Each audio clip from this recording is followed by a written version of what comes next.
É importante você fazer oração aí no hospital. Sim, Senhor. Então tá bom. Querido Mestre Jesus,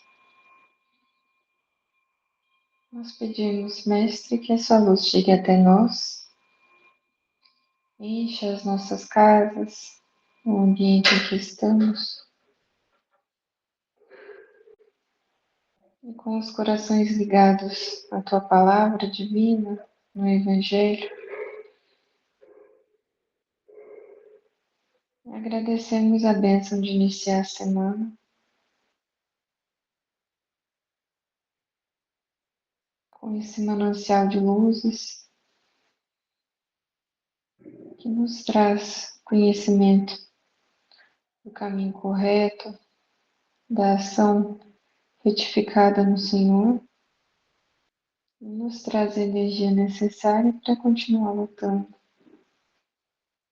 para trazermos para o nosso dia a dia a lembrança da necessidade de te buscarmos, de colocarmos a tua imagem à frente de todas as nossas decisões. Nos aproximemos do Senhor, buscando saber o que o Senhor faria em todas as situações, trazendo para nós a vivência do Evangelho e transformando a nossa vida como exemplo vivo da busca do Senhor. Nós agradecemos, Mestre, pela oportunidade de fazermos isso mais uma vez. Nosso muito obrigado, Mestre, por tudo.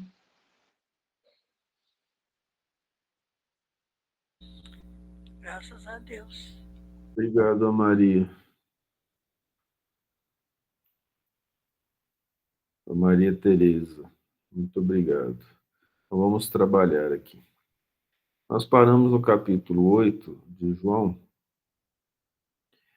e Jesus está conversando com os fariseus, vocês devem lembrar disso, né? E aí, nessa conversa com os fariseus, o Cristo está explicando que ele é filho de Deus e que ele, para ser chamado filho de Deus, ele faz a vontade de Deus, do Pai. E os fariseus estão discutindo com ele, dizendo que. Bem, a questão é bem simples, vou resumir assim. Ó. O Cristo está dizendo assim: fariseus, vocês não estão fazendo a vontade do Pai, porque vocês estão me perseguindo e eu estou fazendo o bem. Quem persegue quem faz o bem é do mal. Vou deixar isso bem claro. Então, eu estou fazendo milagres, não falou isso diretamente, né? Estou ajudando o povo, estou ensinando a verdade e vocês querem me matar. Aí os fariseus respondem: nós não somos filhos da fornicação, somos filhos, temos por pai Abraão. Então, nós paramos há 2 semanas atrás, explicamos a questão da fornicação, a questão que envolve que o Cristo, dois pontos principais que geram problemas para a evolução, o Cristo coloca, que é o egoísmo e os desvios sexuais. E aí nós passamos um tempo explicando isso. Depois nós chegamos ao ponto de falarmos sobre o fato de que da tentação e o diabo, que os obsessores que dominam o mundo, o Cristo falou, vocês são do diabo, vocês são dos obsessores. E aí a discussão continua. Porque o Cristo fala assim, ó, no versículo 47. Quem é de Deus escuta as palavras de Deus. Por isso vós não escutais, porque não sois de Deus.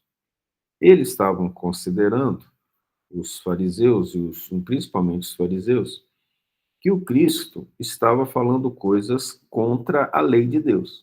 Mas, na verdade, o que o Cristo estava falando eram coisas contra eles, que estavam fazendo coisas erradas. Por exemplo, o Cristo chamou a atenção que não é suficiente você lavar as mãos antes de comer, você seguir os rituais judaicos e não ser bondoso.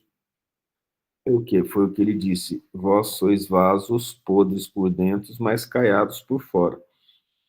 O que significa isso? Vocês fazem os rituais exteriores, mas vocês não são bondosos, vocês não se modificam por dentro.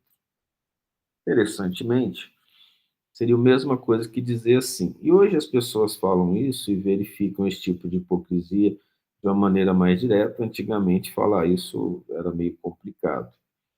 Antigamente, eu não consigo precisar exatamente quando começou essa situação, mas, por exemplo, é comum as pessoas dizerem assim, ó, vai para domingo, vai para a missa todo domingo, toma a hóstia, confessa, mas continua sendo uma má pessoa, não trabalha direito, não faz as coisas direito, não respeita os pais, é maldoso, é fornicador, vamos dizer assim. Outros falam, o que adianta ir lá cantar louvores a Deus no templo, mas continua sendo uma má pessoa, né? Vamos falar desse jeito, né? Eu vou dar um exemplo que aconteceu comigo. Eu tive um pedreiro contratei um pedreiro que foi evangélico, a igreja era do lado da casa dele, a família toda evangélica, e ele ficou muito feliz assim com o espiritismo, porque eu tratava com dignidade, com respeito, até o momento em que ele começou a fazer muita coisa errada, a ponto até de furtar. Mas ele não achava que estava errado, porque ele ia para a igreja todo final de semana. Ele estava lá na igreja e ele considerava que o que ele estava fazendo não era nada mais do que justo, porque mesmo sendo coisa errada, ele estava na igreja todo final de semana, então ele era um bom crente. Olha que coisa interessante isso. Inclusive, eu dispensei, dando até prejuízo antes que ele terminasse o serviço para que as situações não ficassem pior. Mas na cabeça dele, pelo menos na cabeça dele eu não digo, mas no que ele falava, ele não se sentia errado. Mas evidentemente que a consciência doía, mas a pessoa se justificava pelos atos exteriores. E não foi só nesse caso, não. Mas vamos pensar nisso de uma maneira um pouco mais profunda em relação a essas coisas.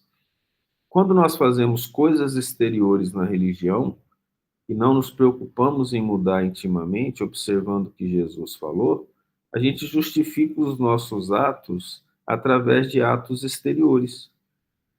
Então era isso que o Cristo estava falando para os fariseus e eles estavam muito bravos com isso, dizendo que eles são filhos de Abraão e Deus prometeu para Abraão que a posteridade deles, ou seja, eles, dominariam sobre a terra. Gente, isso acontece até hoje com o povo judeu.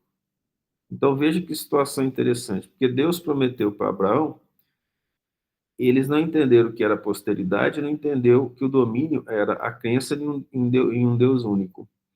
Eles achavam que seria o domínio sobre os outros. Deus viria e daria ao povo de Israel o domínio sobre todos os povos da terra. Domínio bélico, domínio financeiro. E eles, então, baseado nisso, nessa informação mal entendida, eles achavam que já estavam salvos. Não está acontecendo isso hoje em dia? Nós sabemos que pessoas que vão à igreja, ou que vão ao templo, ou que até vão para o centro espírita, elas se acham que elas estão salvas. Eu vou dar um exemplo nisso. Os católicos fervorosos não têm dúvida que eles vão para o céu, porque eles confessam e tomam a hóstia. Mas muitas vezes são pessoas bastante maldosas dentro de casa que utilizam o fato de serem religiosos para impor a vontade deles. Nós sabemos que os irmãos evangélicos, eu sei disso porque eu fui padrinho de casamento de vários evangélicos. Uns deles até esconderam que eu era espírita para o pastor para poder ser padrinho de casamento deles. Eles me contaram muitas coisas. Tem um grupo, eu não sei qual é, que chama todas as pessoas que não são crentes de criaturas, porque elas não são filhas de Deus. Filho de Deus é o crente, porque ele já está salvo, porque ele acreditou. Mas a pessoa não melhora. Ela não se torna melhor, ela não se torna mais caridosa, ela não modifica o interior dela, ela não modifica o íntimo, mas o ato exterior. de dizer-se crente, ela considera que ela está salva. E no caso do Espiritismo, a coisa é mais grave ainda, que a gente viu e vê acontecer. A gente vendo as pessoas dentro do centro espírita com uma atitude de humildade, achando que a humildade é a cabeça baixa, é falar mansinho, é tomar paz. Lá no centro espírita, pela bondade de Deus, assim como no templo religioso, assim como na igreja católica, os bons espíritos auxiliam. Então é um ambiente gostoso, a gente recebe ajuda, tem lá os missionários do Cristo desencarnados e encarnados, que nos dão passe, sabendo que existe passe ou não, que nos dão boa energia. Então a nossa sensação é boa, mas aquilo não é nosso. É como se você estivesse no calor, suado, aquilo está te incomodando, e você entrasse num quarto com ar-condicionado, numa temperatura amena, e você se sentir melhor. Mas o íntimo nosso é aquilo que a gente carrega conosco. Então eu posso viver dentro do centro espírita e achar que eu sou um espírito superior e que eu vou para um bom lugar, achar só porque eu sou espírita, porque nós aprendemos que a doutrina espírita é a terceira revelação. Mas se a gente não trabalhar, nós não vamos ser, nós estamos caindo nos erros milenares do passado, trazidos para hoje em dia. Não basta ser católico, ser evangélico, ser espírita, dizer-se assim, é preciso que a pessoa se transforme. Era isso que o Cristo estava falando. Ele estava dizendo assim: não adianta vocês serem fariseus, judeus ou filhos de Abraão se vocês não fizerem a vontade de Abraão. Eu que estou fazendo o bem, vocês estão me perseguindo, logo vocês são do mal. Vocês estão com o diabo.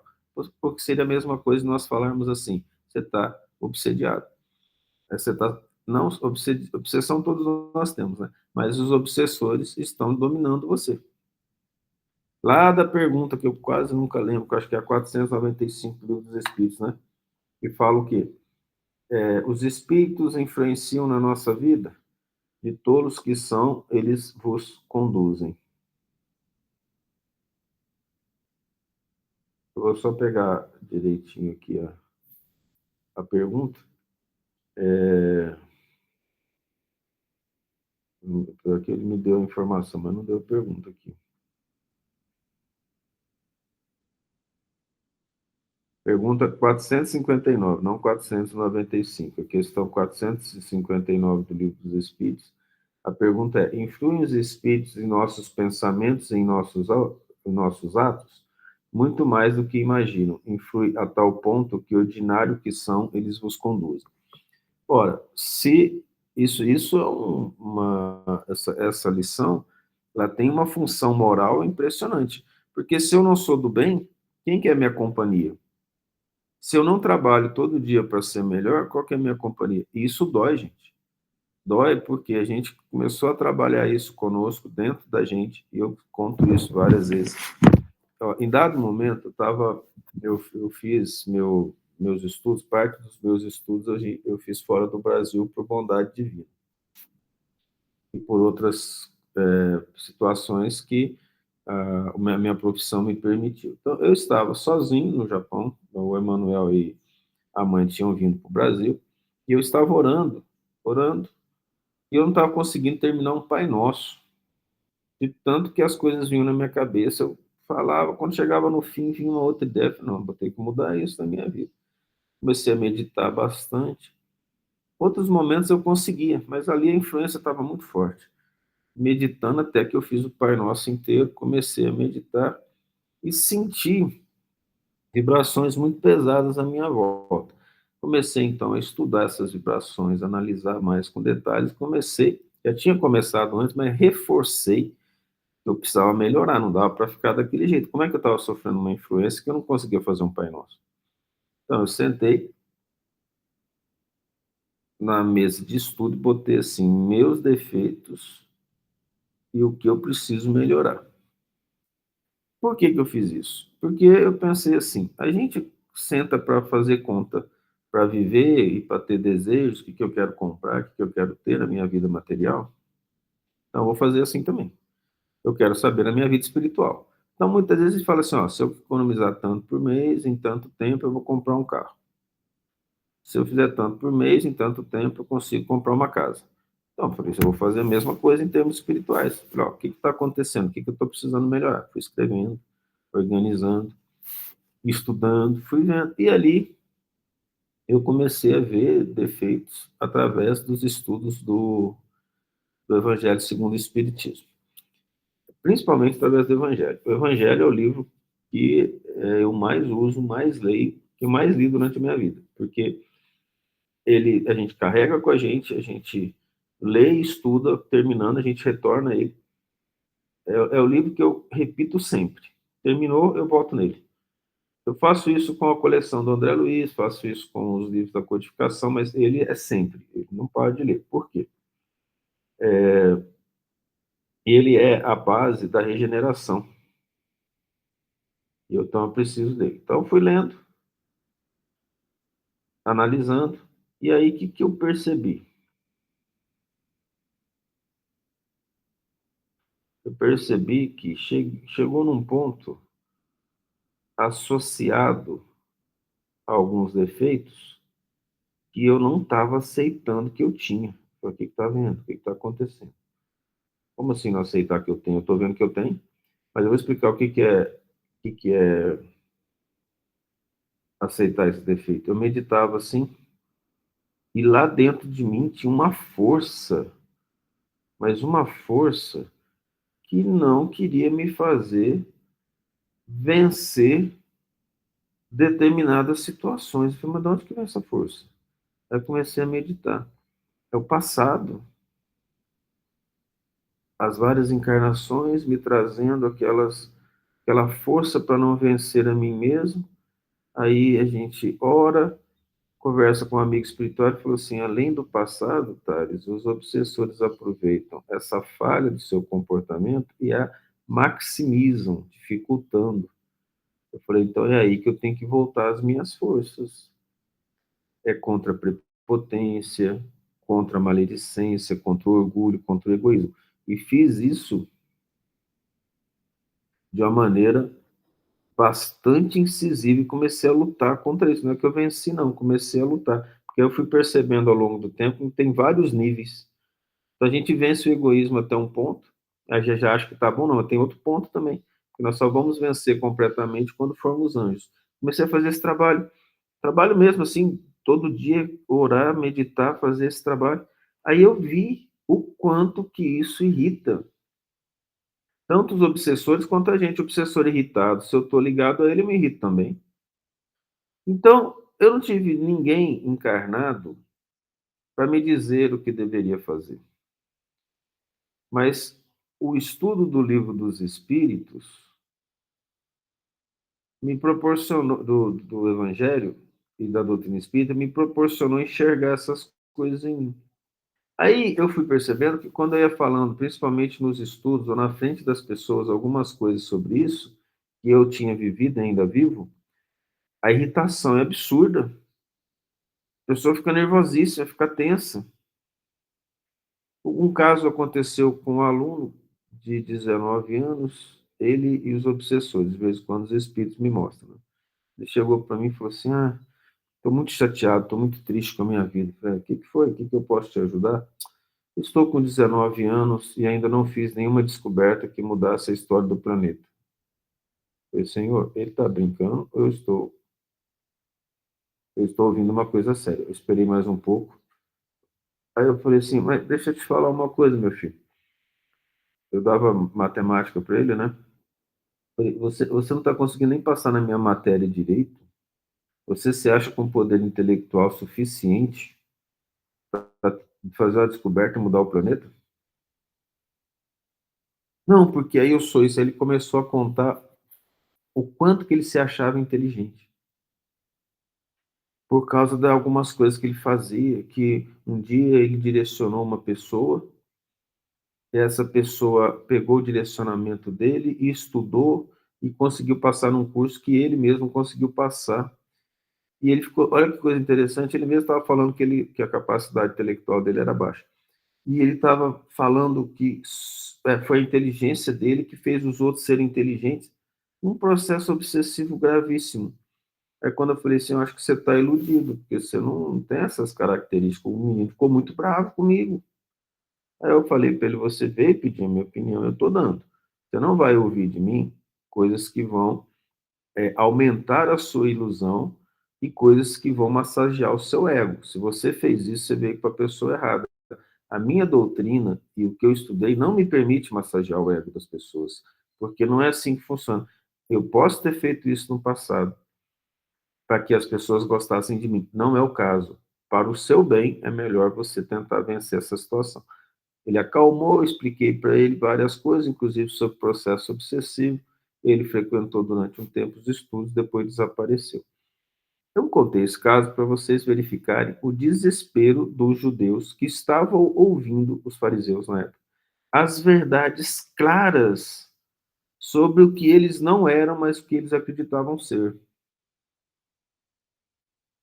Não sei se até agora eu me fiz entender. Se tiver alguma dúvida, é só falar.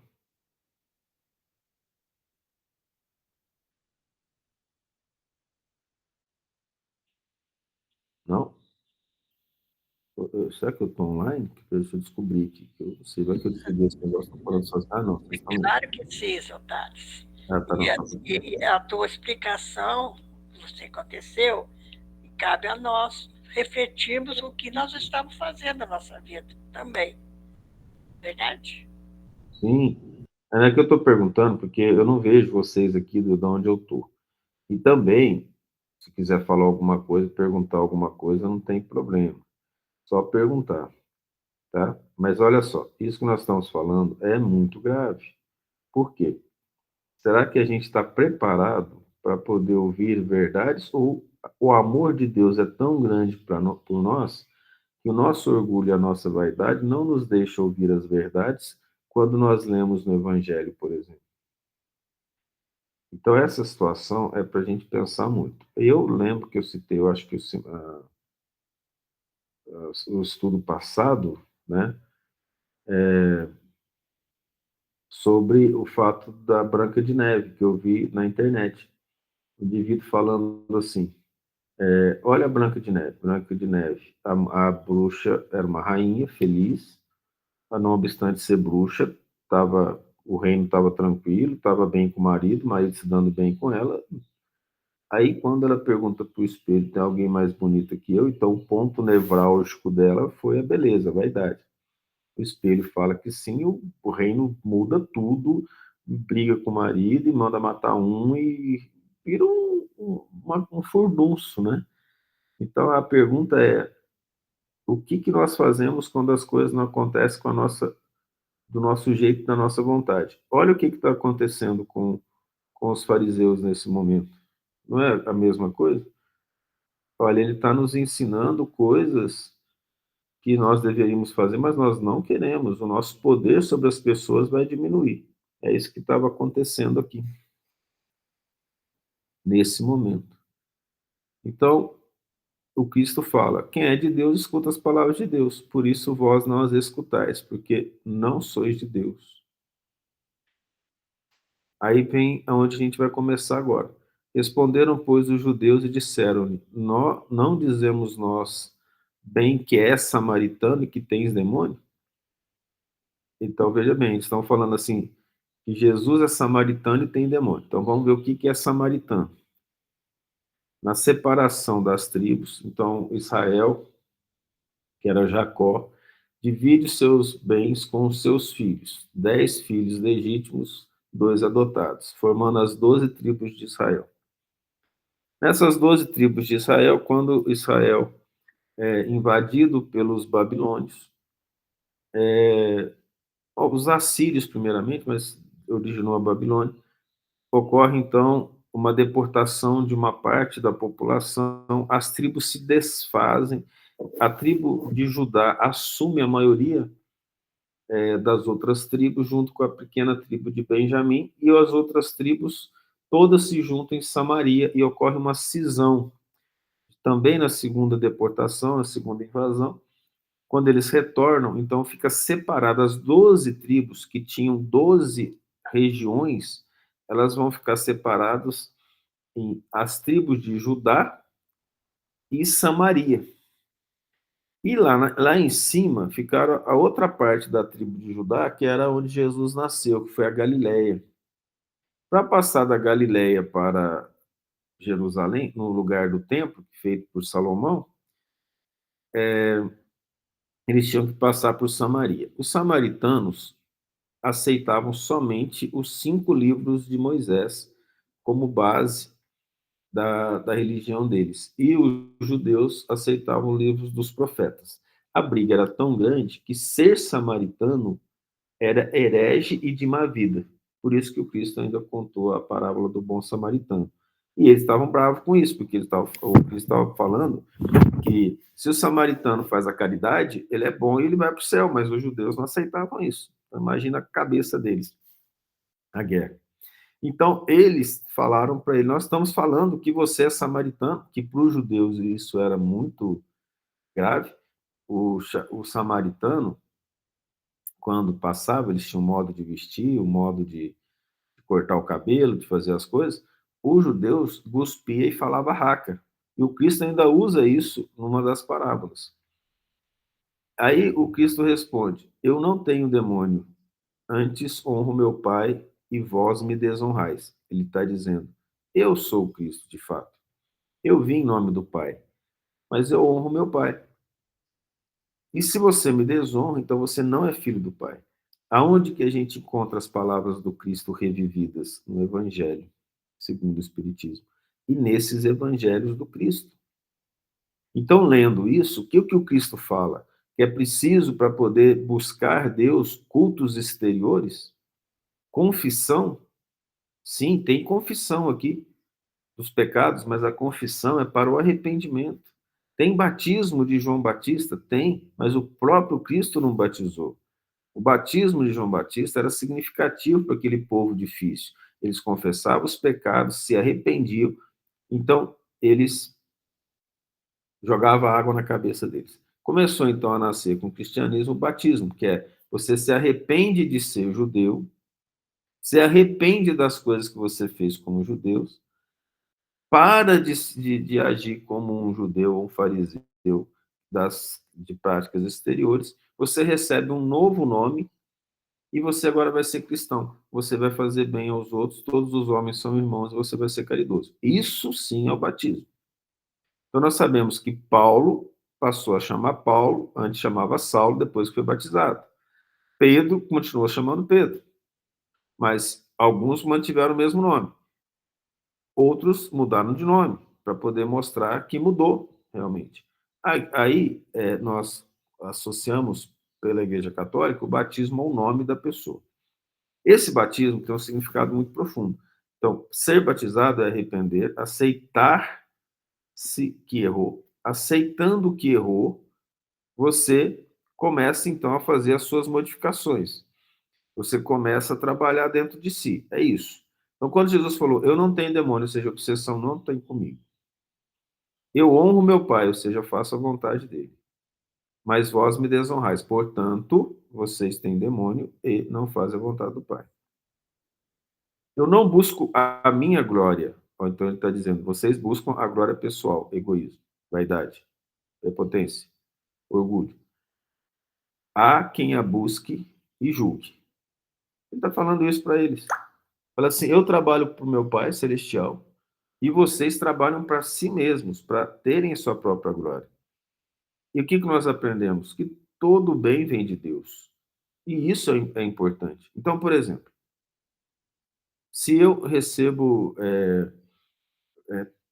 alguma lisonja aqui na Terra, o espírita verdadeiro, ele coloca aquilo dentro do íntimo dele e fala assim, Senhor, se não fosse o Senhor, se não fosse a doutrina espírita, se não fosse o Senhor ter me dado oportunidade, eu não teria conseguido isso. Sim, Senhor, eu fiz da minha parte. E cabe a essa pessoa sincera pensar, eu fiz direito? Poderia ter feito melhor? Não é uma cobrança maldosa, é a luta para nos melhorarmos. Por isso que o nosso evangelho fala que todo bem provém de Deus. Ora, se eu conseguir um bom emprego e eu digo que eu acredito em Deus, não significa que foi Ele que me deu e me proporcionou, então eu tenho que ser grato a Ele. Se eu conseguir aquele emprego, porque eu acredito que foi Deus que me proporcionou, e a gente fala isso, né? Ah, graças a Deus eu consegui isso, graças a Deus eu consegui isso, mas é mais da boca para fora. Porque se realmente eu agradeço a Deus, eu vou saber que Ele me deu aquele emprego para eu ajudar o meu semelhante e não para minha satisfação pessoal. Isso é muito doloroso, gente. No mundo de hoje, isso é muito doloroso. Tudo que a gente tem, a gente acha que é nosso. E tem gente que tem muito e ainda acha que o que é dos outros é dela, dessa própria pessoa. A gente tem visto isso no nosso convívio social, que é muito pouco, mas mesmo assim a gente tem visto as pessoas com desejo imenso de ter as coisas materiais. Uma pessoa que não suporta que um amigo ou uma amiga ou um conhecido tenha um carro, uma casa, uma joia, uma maquiagem, um sapato melhor do que o dela. Ela não consegue isso. Nós chegamos a ver coisas de pessoas com muito dinheiro rasgarem as roupas antes de jogar fora para que ninguém possa usar uma roupa como ela usou. Algo que, assim, nem passaria pela cabeça de muitos. Pessoas que preferem jogar fora do que doar as roupas chiques para que ninguém a use, porque não quer ver uma roupa que ela usou e não quer mais no corpo de uma pessoa mais pobre que ela. Olha que ilusão que nós vivemos. Para nós espíritas que aceitamos a realidade do mundo espiritual, nós temos que ter uma piedade imensa dessas pessoas, porque elas não estão enxergando a realidade. Nós espíritas que conhecemos a realidade, temos a obrigação de enxergar a doença moral, o egoísmo como uma alta doença moral, ter piedade. Não é fazer a vontade nem passar a mão na cabeça, não. Imagina se você passa a mão na cabeça de um vaidoso, ele vai continuar sendo vaidoso. O nosso desejo de carência chegou a um ponto que nós temos visto nas universidades professores passando alunos sem condições, inclusive de cursos perigosíssimos como a medicina, a engenharia. Eu vi isso de perto nesses dois cursos, e outros tantos, aprovando para que eles possam ter o sorriso dos alunos e ninguém falar mal deles. Porque eles não importam se você está fazendo bem ou mal, eles querem que falem bem, que sorriam para eles. O grau de carência chegou num ponto em que querer que os outros sorriam para a gente, que os outros gostem da gente, vai contra os princípios cristãos, mas o indivíduo prefere isso, ele prefere o prazer momentâneo. E o Cristo estava falando dessas coisas no nível daquela época. Ele estava falando das posses materiais, da busca da satisfação própria, enquanto que a vontade de Deus deveria ser feita.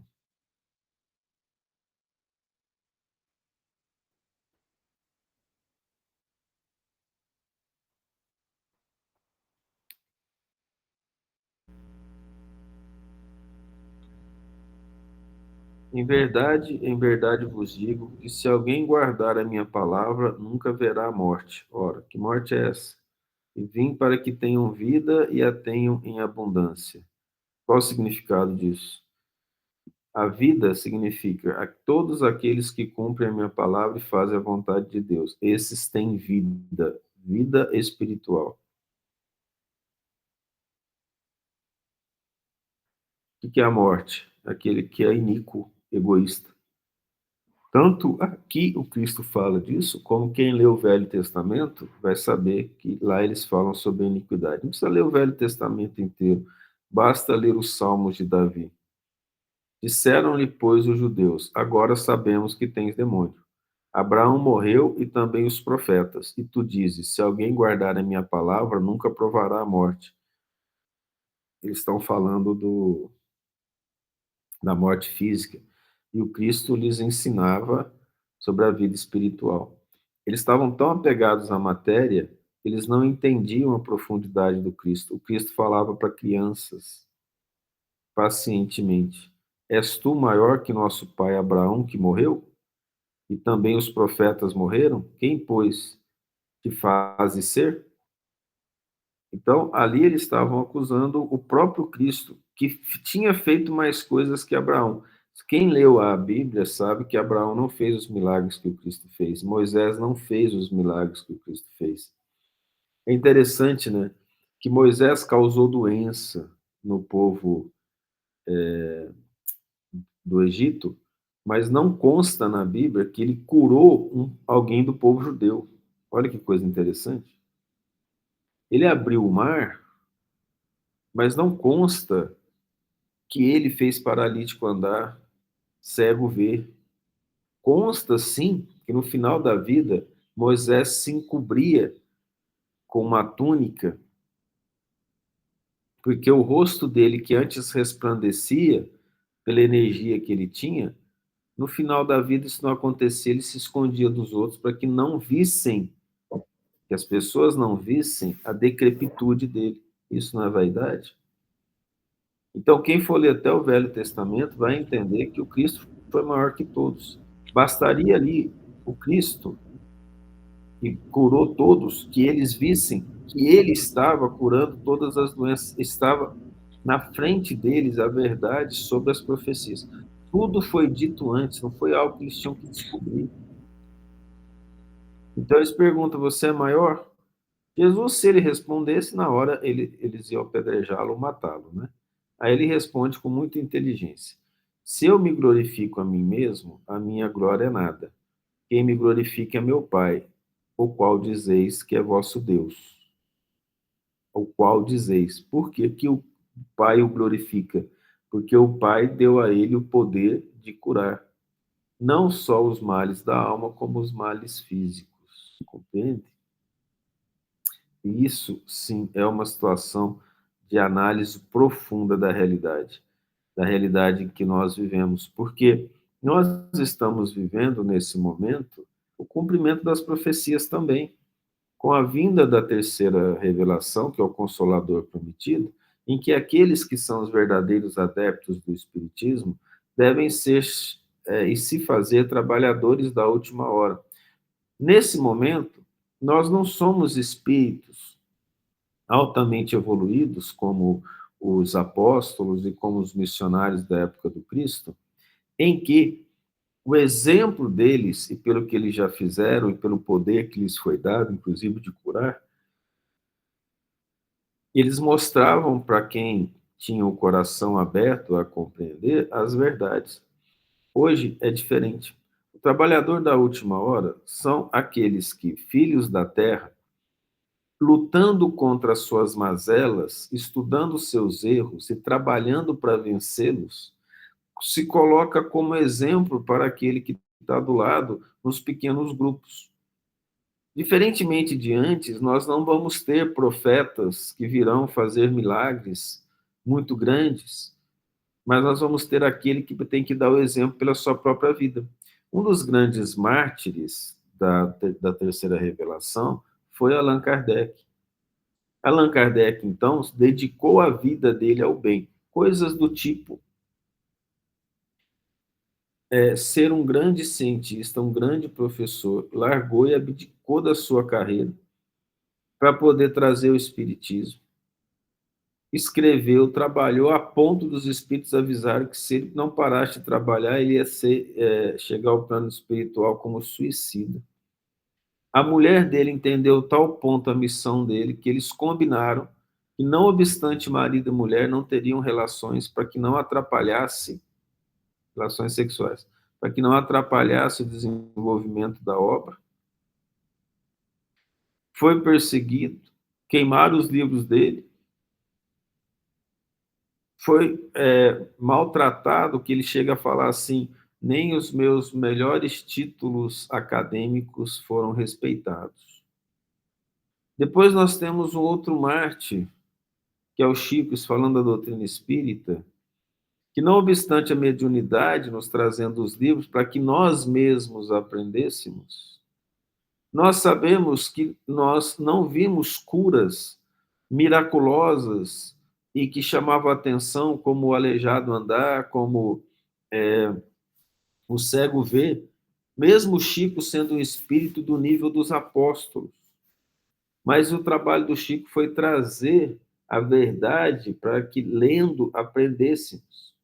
Aí nós vamos ver uma irmã Dulce na Bahia com o mesmo propósito.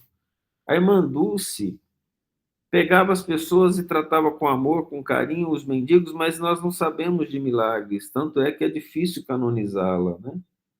É interessante isso. Nós vamos ver Madre Teresa de Calcutá na mesma situação, que não foi canonizada até onde eu sei, não se tornou santa, né, ou se tornou, para ser santo tem que fazer um milagre.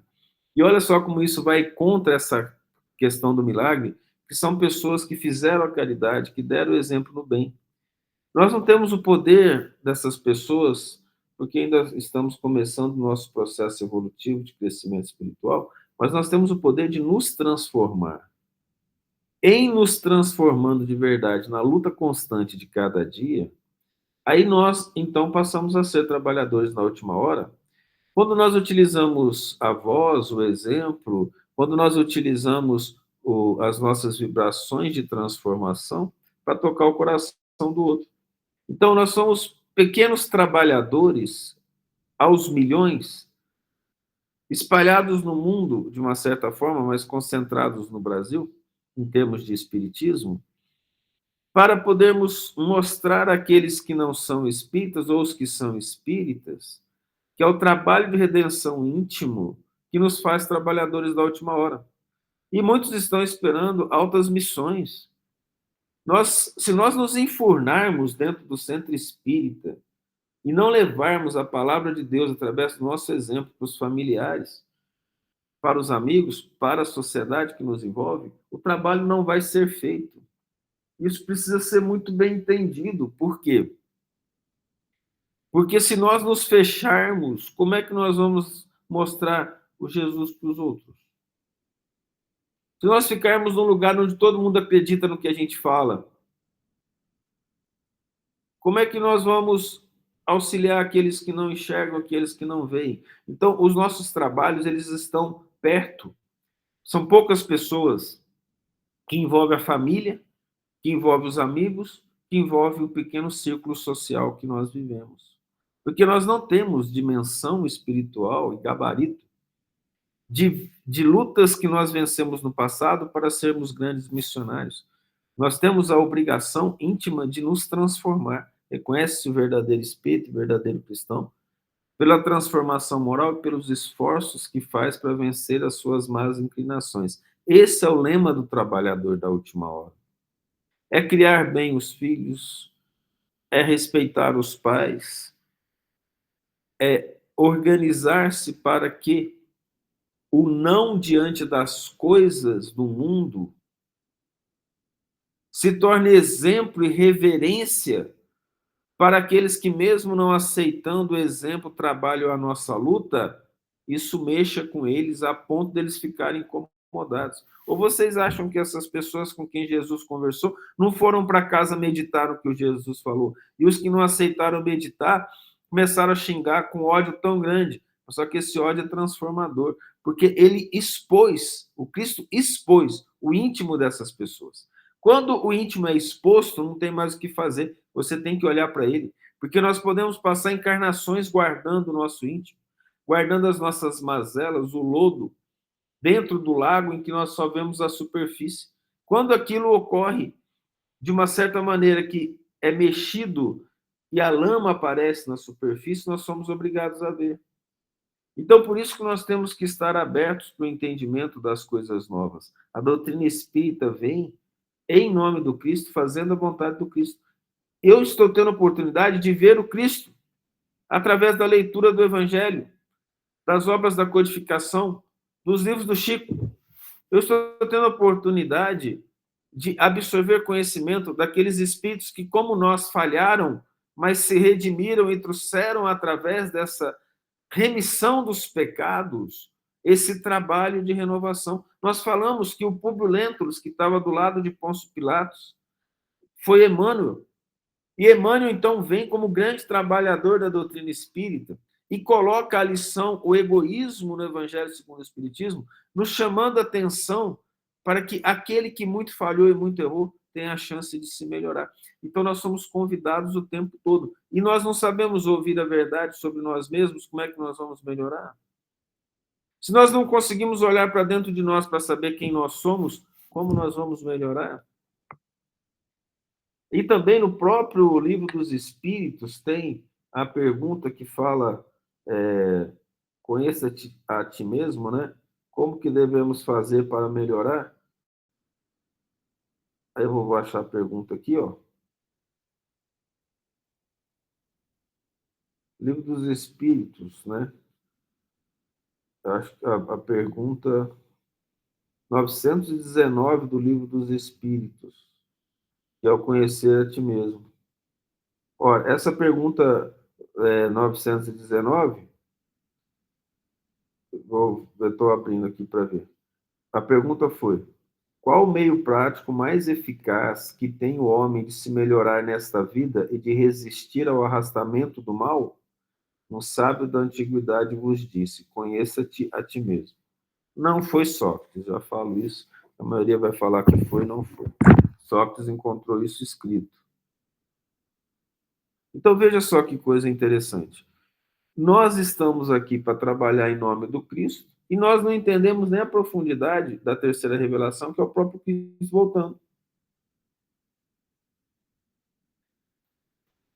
O Cristo mostra, através dos exemplos de humildade, de poder sobre a natureza, que ele estava em nome do Pai. Eles não viram. A pergunta que fica é: e se eu tivesse visto? Eu estaria como um fariseu lutando contra o que ele falava, ou eu teria seguido Cristo? E vós não o conheceis, mas eu o conheço. E se disser que não o conheço, serei mentiroso como vós. Ele está falando, vocês são um bando de mentirosos, né?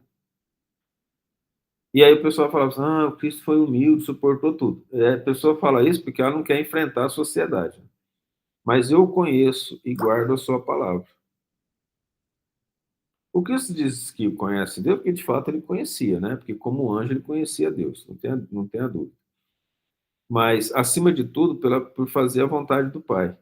Então a gente pode fazer a vontade do Pai e ser filho de Deus mesmo sem ver Deus, fazendo bem. Abraão, vosso pai, exultou por ver o meu dia, e viu, e alegrou-se. Aí Cristo acabou de dizer, de uma forma simplificada, um tanto de coisa. Primeiro, eu não sou filho de Abraão como vocês. Não obstante eu ser judeu, o meu corpo é judeu, eu sou filho do meu pai. E foi o próprio Cristo que mandou Abraão. Porque ele não fala nosso pai, ele fala vosso pai. Esse é interessante. Exultou ao ver meu dia, porque Abraão havia profetizado sobre ele e sabia que o Cristo viria. E viu, ou seja, Abraão está lá presente, ou encarnado ou desencarnado, Abraão viu o Cristo e alegrou-se. Ou seja, a promessa, os trabalhos que Abraão fez mostram que ele cumpriu as obrigações dele, até onde nós sabemos. Disseram, pois, os judeus, ainda não tem 50 anos e viste Abraão? Então veja que coisa interessante isso. Eles realmente não entendiam as coisas espirituais. Disse-lhe Jesus, em verdade vos digo, que antes que Abraão existisse, eu sou. Aí o Cristo fala, ele mesmo mandou Abraão. Ele existiu antes de Abraão. Isso não implica, né, numa vida fora da terra, uma vida espiritual em que o Cristo já existia, e nós temos a bênção, através do livro A Caminho da Luz, do Emmanuel, de entender toda a missão do Cristo, a história da humanidade contada à luz da doutrina espírita, mas, acima de tudo, à luz do plano espiritual, em que ele fala que o Cristo foi o grande anjo que recebeu de Deus, da nebulosa solar, o grupamento de átomos que ele geraria à Terra, e foi entregue, o próprio Deus entregou nas mãos do Cristo, o governador espiritual do planeta. Então, nós temos a bênção de entender as palavras do Cristo de uma forma clara, precisa. O que nós estamos fazendo? Que a nossa vida ainda não se transformou num exemplo de luta contra as nossas mazelas, e aí nós não precisamos nem nos preocupar tanto assim em querer ser algo, mas em lutando para nos melhorar, nós seremos o exemplo que vai gerar luz não somente aos encarnados que nos envolvem, mas aos desencarnados, que são os nossos obsessores, que estão do nosso lado, porque nós lhe fizemos mal noutra vida, e pelo nosso exemplo, pela nossa transformação, eles vão falar assim, ele está sendo feliz e ele está mudando, eu vou ter que mudar também. Porque o ódio do obsessor, ele não é nada mais do que o sentimento machucado que nós causamos, devendo trazer a eles uma mudança de comportamento em que o sentimento machucado, o sentimento desviado, retorne a ser um bom sentimento. Então, não adianta nós lavarmos as mãos achando que os obsessores são só culpados por nos induzir ao mal. Primeiro, eles não induzem. Eles pegam os nossos defeitos e potencializam porque também os têm. São tão defeituosos como nós. Se eles não tivessem ainda com ódio imenso de nós, talvez eles não tivessem na situação de obsessão que eles estavam, cabendo a nós essa renovação. Então, o Cristo fala aos dois mundos, e nós, com a nossa transformação, também falamos aos dois mundos. Então, pegaram pedras para lhe atirarem. Então, olha só, no momento que ele falou que ele é antes de Abraão, para ele já era suficiente, foi atirar pedra. Hoje a gente recebe pedrada, assim, todo bem que você faz, que a sociedade não aceita, ela joga pedras através das mídias, através da maledicência, através da fofoca, através do desgosto.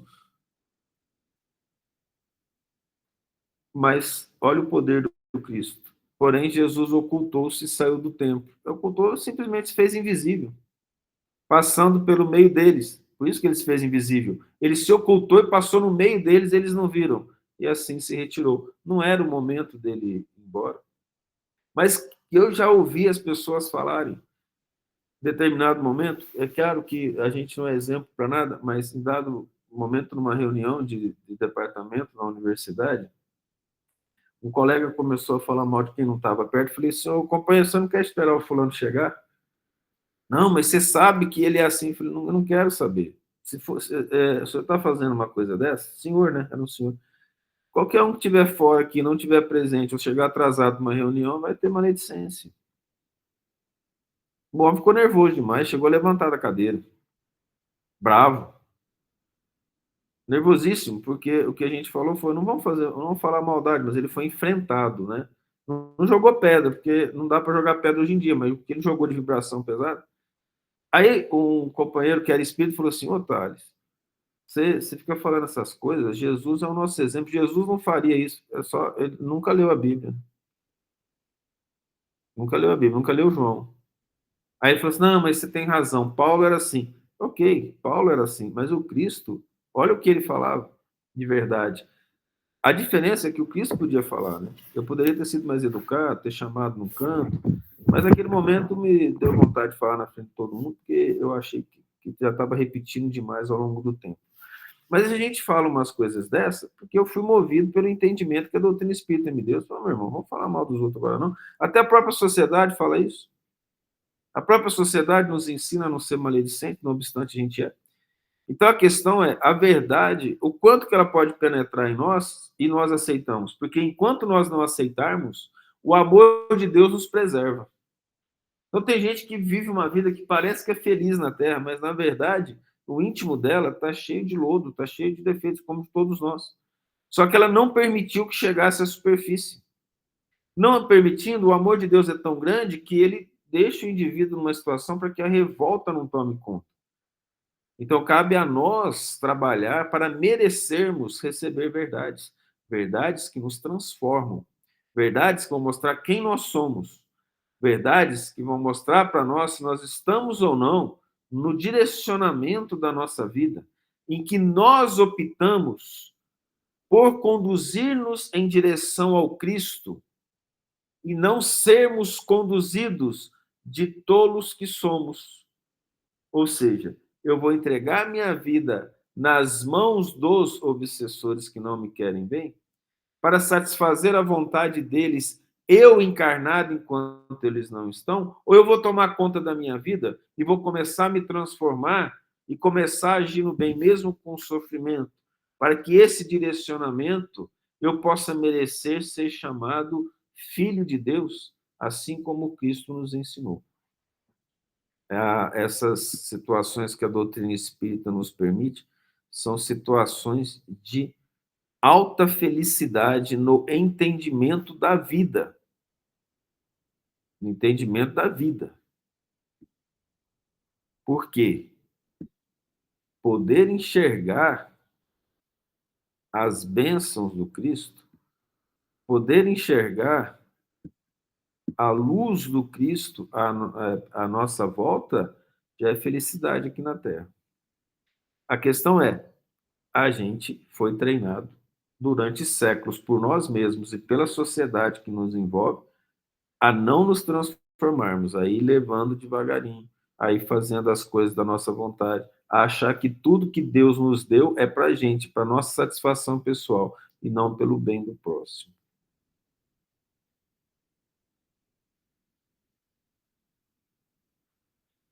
Se não tiver mais nenhuma pergunta, nenhum comentário, peço para o Manuel fazer a oração final. Mas antes disso, fiquem à vontade para perguntar, para conversar. Mas eu não tenho muita esperança.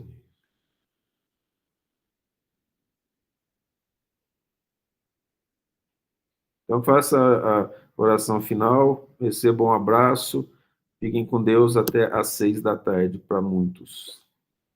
Tchau.